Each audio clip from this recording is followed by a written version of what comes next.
Merhabalar Derin Universe sakinleri. Derince Podcast'a hoş geldiniz. Çak çak çak çak çak. Ben tek kişilik dev kadromuz. Bugün de sinema ve pazarlamanın renkli dünyasında birlikte derinlere dalacağımız rehberiniz.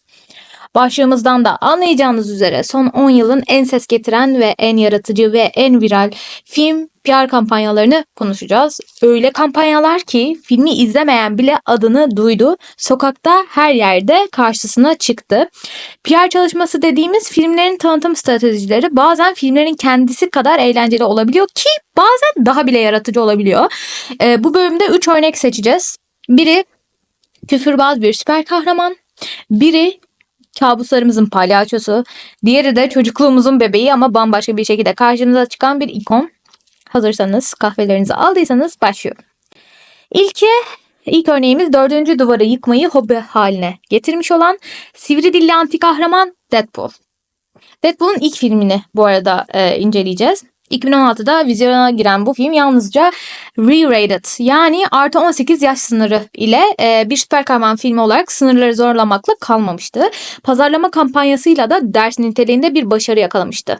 Üstelik Deadpool karakterini canlandıran Ryan Reynolds kampanyanın bizzat baş aktörüydü diyebiliriz.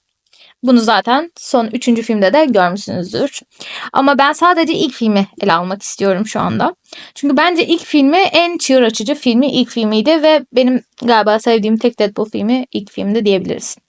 Deadpool'un pazarlama ekibi filmin düşük sayılabilecek bütçesini avantaja çevirmek için İnternet ve sosyal medyayı silah olarak kullanmıştı.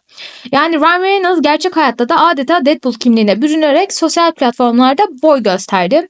Mesela Twitter'da Hugh Jackman ile sahte bir atışma başlatıp takipçileri güldürdüler. Hatta Deadpool karakteri adına Tinder'da bir sahte profil açıldı. Yani bence bu en yaratıcısıydı. Yani düşünsenize telefonda sağ kaydırdığınız kişi meğerse Wade Wilson çıkıyor. Yani tam karakterin tarzına uygun, yani absürt ve esprili bir hamle. Ya ben bayıldım bu fikre. Tam Wade Wilson'ın yapacağı türden bir şey. Ayrıca Sevgiler Günü yaklaşırken Deadpool kendini romantik bir aşk filmiymiş gibi tanıtan afişler yayınladı. Kırmızı güller, loş ışıklar, Sevgiler Günü'nde Deadpool'a gelin tarzı alaycı bir pazarlama. Hatta bir reklam panosunda filmin adını hiç yazmadan sadece kafatası, kaka emojisi ve harf olarak L ile Deadpool'u anlatan zekice ve biraz saçma bir görsel kullanıldı. Tam bu noktada pazarlama ekibinin işinin cılkını çıkarma ilkesini benimsediğini söyleyebilirim. Bitmedi. Reynolds bir TV programında Conan O'Brien'in şovu Deadpool kostümüyle çıkıp sunucuya masaj yaptı. Evet. Masaj yaptı. The Bachelor programı sırasında erkekler kendi kendine testis kanseri muayenesi yapsın diye sahte bir kamu spotu yayınladı. Tabii ki Deadpool'un karakterine uygun şakalarla dolu olarak. Ayrıca 1 Nisan şakası olarak ünlü sunucu Mario Lopez'e verdiği röportajı filmimiz aile dostu olacak diye yarıda kesip Deadpool gelip Lopez'i indirdi ve filmin aslında artı 18 olacağını ilan etti. Yani her an her platform Deadpool şovuna dönüştü. Bu bütün çılgınlıklar ne yarattı dersiniz? İnternet üzerine insanlar film hakkında konuşmadan duramadı. Gösterim öncesi son 2 hafta kala günde ortalama 10-20 bin civarı Twitter iletisi Deadpool'dan bahsederken erken ön gösterimler başlayınca günlük tweet sayısı 90 bine falan çıktı. Stüdyonun amacı da tam olarak buydu zaten. Kısıtlı bütçeyle maksimum gürültü koparmak. Sonuç mu? Tabii ki de Deadpool daha vizyona girmeden internet fenomeni olmuştu. Film gösterime girdiğinde de gişede patlama yaptı. Dünya çapında 800 milyon dolardan fazla hasılat elde etti ve bu başarıyla uçuk, sıra dışı, yetişkinlere yönelik süper kahraman filmlerine de ciddi bir seyirci varmış dedirtti. Yani dile kolay, sadece 58 milyon dolar prodüksiyon bütçesi olan bir film için inanılmaz bir rakam. Dahası Deadpool'un pazarlama kampanyası endüstride epey övgü topladı. Yaratıcılığı için ödüller kazandı ve karakter odaklı otantik pazarlamanın bir başarı hikayesi olarak derslerde anlatılır hale geldi. Kısacası Deadpool az parayla nasıl maksimum ses getirirsiniz sorusunun cevabıydı. Wade Wilson bu duruma ne derdi? Muhtemelen bol bol esprili küfür eşliğinde bakın bunlar hep PR derdi. Daha da önemlisi sanırım bu filmle ilgili şunu söyleyebilirim.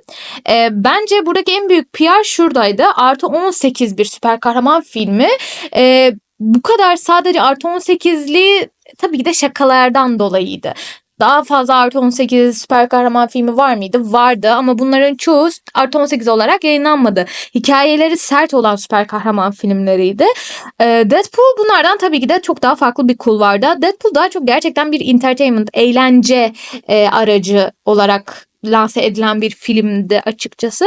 İlk filmi de dahil, son filmi de dahil buna. Yani ben çok fazla aslında bilmiyorum, böyle şeycilik de yapmak istemiyorum. İnanmıyorum hiçbir şey ama çok da az parayla olduğunu zannetmiyorum. Bunu da bir PR oyuncağı haline getirdiklerini düşünüyorum. Yani biz az parayla çok iş başardık falan gibi. Çünkü Ryan Reynolds'ın başrolünde olduğu bir filmin ne kadar az bütçeyle yani hani ona büyük ihtimalle PR için daha fazla büyük bir bütçe ayırmışlardır zaten yani. İkinci filmimize geçiyoruz. Sıradaki filmimiz bambaşka bir türden. 2017'de çıkan It. Türkçe'de O olarak da biliniyor. Stephen King'in ünlü romanından uyarlanan bir korku filmi biliyorsunuz. Palyaço Pennywise'ı ve kırmızı balonlarını hatırlarsınız. İşte bu film pazarlama kampanyasında bu imajı öyle akılca kullandı ki sokaktan geçen insanları bile ister istemez oyuna dahil etmişti. Warner Bros. Ekibi gerilla pazarlama diyebileceğimiz taktiklerle korku atmosferini gerçek dünyaya taşıdı. Nasıl mı? Şimdi filmin tanıtımı kapsamında dünyanın çeşitli şehirlerinde lağım giderlerinin mazgallarına bağlı kırmızı balonlar belirmeye başladı. Evet. Kimse yanlış duymadı. Yani düşün, sabah işe giderken kaldırım kenarında mazgala bağlı tekinsiz bir kırmızı balon görüp küçük bir yüreği hoplatmak. Film ekibinin halkla ilişkiler planının bir parçasıydı. Bu balonların ortaya çıkışı doğal olarak yerel basında hemen haber oldu. Yani ben herhalde biterdim ya. Yemişim filmini derdim bu arada. Örneğin Avustralya'nın Sydney kentinde ve Amerika'da bazı kasabalarda insanlar sabah sokakta kırmızı balonlarla karşılaşınca hem tedirgin oldular tabii ki de, hem de meraklandılar. Hatta Pensilvanya'da bir kasabanın polisi bal kabağı gibi sırıtan bir balonlarla karşılaşınca Facebook'ta hemen korktuklarını hem de yani yaratıcılığa hayran kaldıklarını yazan esprili bir paylaşım yaptı. Kısacası Pennywise şehir efsanesi gibi sokaklara sızdı ve film daha vizyona girmeden kendinden söz ettirdi. Stüdyonun çok zekice bir hamleyle kurduğu bu tuzak medya ve sosyal medyada bedava reklam olarak geri döndü. İnsanlar acaba bu balonlar neyin nesi diye konuşurken aslında filmin gönüllü tanıtım elçileri de oldular. Balonların yanı sıra filmin dijital pazarlaması da korku severleri kesinlikle kendine çekmiştir. Derry adlı kurgusal kasabayı, filmde olayların geçtiği yer yani, online olarak gezebildiğiniz etkileşimli bir web sitesi yapıldı. Siteye girenler kasabanın haritasını kurcalarken gizli korku öğeleriyle karşılaşıyor. Sanki Pennywise bir köşeden çıkacakmış gibi bir gerilim hissediliyordu. Bu hayranları filmin evrenine şimdiden sokmanın harika bir yolu. Ayrıca filmin fragmanları da ayrı bir fenomene dönüşmüştü. Öyle ki ilk yayınlanan fragman tarihinin en çok izlenen korku filmi fragmanı olmuştu. Sosyal medyada milyonlarca kez paylaşılan o ürpertici çocuk tekerlemesi eşliğindeki fragman, biliyorsunuz, "You will float to", sen de uçacaksın stalarıyla herkesin tüylerini diken diken etti. Tüm bu kampanya filmin çıkışını bir olay haline getirirdi. Ve sonuç olarak gişede beklentilerin yani ötesine geçerek dünya çapında 700 milyon dolar kazandı. Ve tüm zamanların en çok hasılat yapan korku filmi unvanını ele geçirdi bu. Düşük bütçeli bir korku filmi için inanılmaz bir başarı. Bu başarı elbette filmin kalitesi ve Stephen King hayranlarının ilgisi kadar bu sıra dışı tanıtım kampanyasının da payı vardı. Bu etkileyici ve yenilikçi bir PR taktiğinin korku türüne nasıl karşılık bulabileceğini kanıtladı aslında film. Sokaklara balon bırakmak gibi basit ama dahiyane bir fikir insanların merak duygusunu tetikledi ve sonunda film için bilet almaya yönlendirdi. Sanırız ki Pennywise buna kendi sinsi gülümsemesiyle onay verdi. Peki ve son filme geçiyoruz. En enteresan PR kampanyalarından biri son dönemin, Barbie. Yani büyük ihtimalle son yılların en renkli kampanyasına geldik. 2023 yazında vizyona giren Barbie filmi ikonik oyuncak bebeği modern bir yorumla beyaz perdeye taşımıştı. Ama asıl konumuz filmden çok onun muazzam PR kampanyası. Çünkü Barbie'nin tanıtımı adeta küresel bir pembe harekete dönüşmüştü. Küçük büyük demeden herkes Barbie'nin geldiğini hissetti. Sokakta, internette, mağazalarda, kısaca her yerde pembe bir fırtına esmişti. Warner Bros. Ve Mattel güç birliği yaparak Barbie filmi için yaklaşık 8 ay süren dev bir pazarlama maratonu düzenledi. Amaçları Barbie markasının 60 yıllık mirasını yeni nesle taşımanın yanı sıra nostaljiyle modernliği buluşturmakta aslında. Kampanya o kadar kapsamlıydı ki nereye baksanız yani Barbie'den bir iz görmeniz mümkündü. 100'den fazla marka işbirliği yapıldı. Yani Google'da Barbie araması yapınca ekranda pembe yıldızlar yağdı. Bir ev sigortası şirketi Barbie temalı poliçeler çıkardı. Barbie tasarımlı Crocs terlikler yok sattı. Kıyafetten kozmetiğe yani pek çok ürün Barbie temalı özel koleksiyonlar çıkardı. Marketten giyime her yerde pembe standlar, Barbie bebekli vitrinler vardı. Hatta Los Angeles'ta gerçek bir malikaneyi, Allah'ım benim bu şeylerim. Malikaneyi Barbie'nin Malibu rüya evine dönüştürüp Airbnb üzerine hayranlara kısa süreliğine kiraladılar ki bu bence en iyi yöntem. En iyi PR. Evin içi dışı tamamen pembe. Havuz kenarında dev Barbie yazıları. Yani tam Instagram'lık bir deneyim. Bu filmin en gösterişli ve konuşulan tanıtım hamlelerinden biriydi tabii ki de ve medya manşetlerinde yer aldı.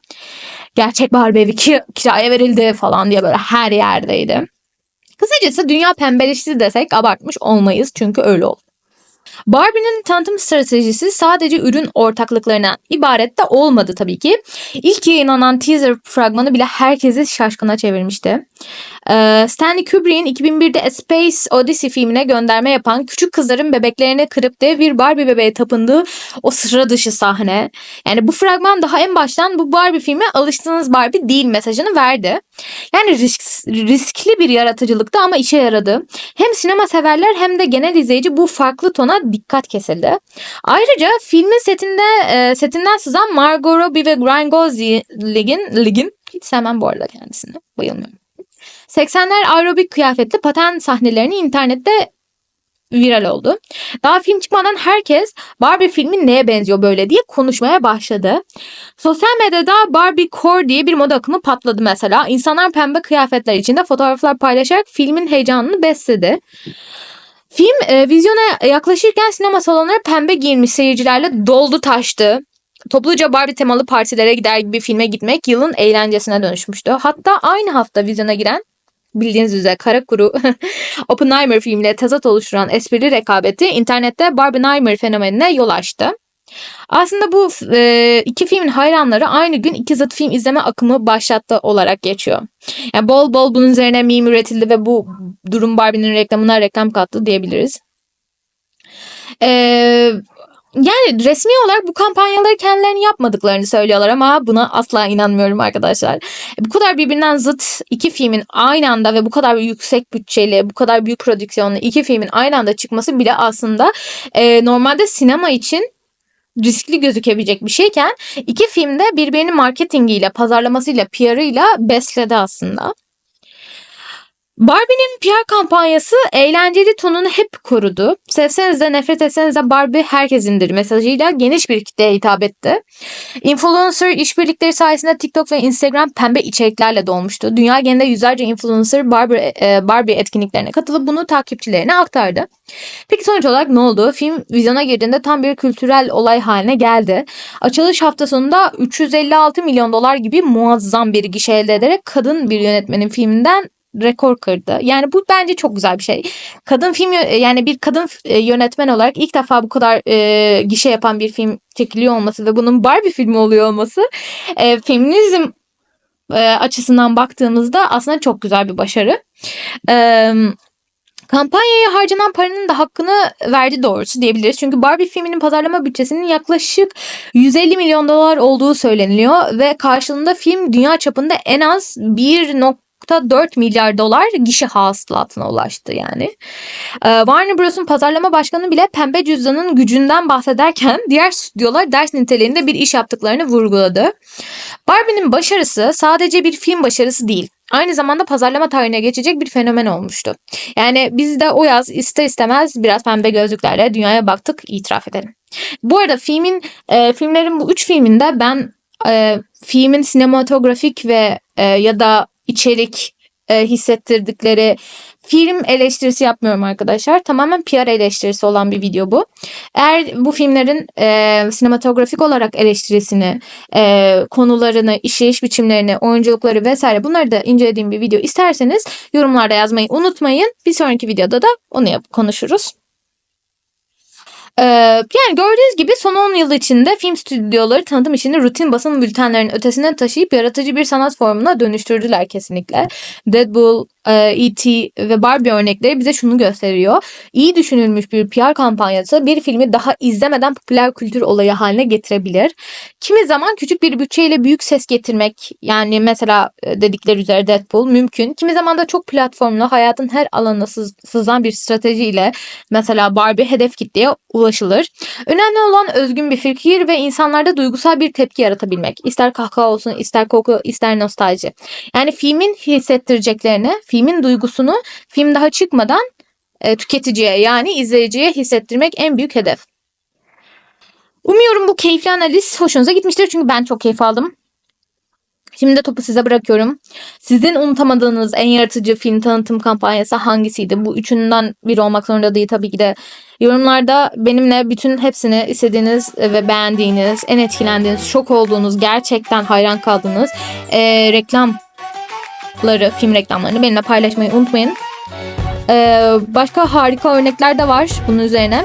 Eğer bahsetmemi ve incelememi istediğiniz başka bir film varsa, PR'ı, reklamı, marketingi, pazarlaması, bunları yorumlarda paylaşmayı unutmayın. Ayrıca bu bölümü beğendiyseniz sinema sever arkadaşlarınızla da paylaşın ki onlar da bu eğlenceli PR hikayelerinden haberdar olsunlar. Çünkü bir film maalesef sadece sinematografik ve sanat ve oyunculuklardan ibaret olmuyor. Hiçbir proje, hiçbir ürün PR olmadan maalesef ki, çünkü günümüz dünyası böyle, PR olmadan bir anlamı kalmıyor. Bir şeyi iyi süslemediğiniz müddetçe, iyi sunmadığınız müddetçe kimsenin dikkatini çekmiyor. Sonraki bölümde tekrar görüşmek üzere diyelim. Hoşça kalın. Hepinizi öpüyorum. Bay bay.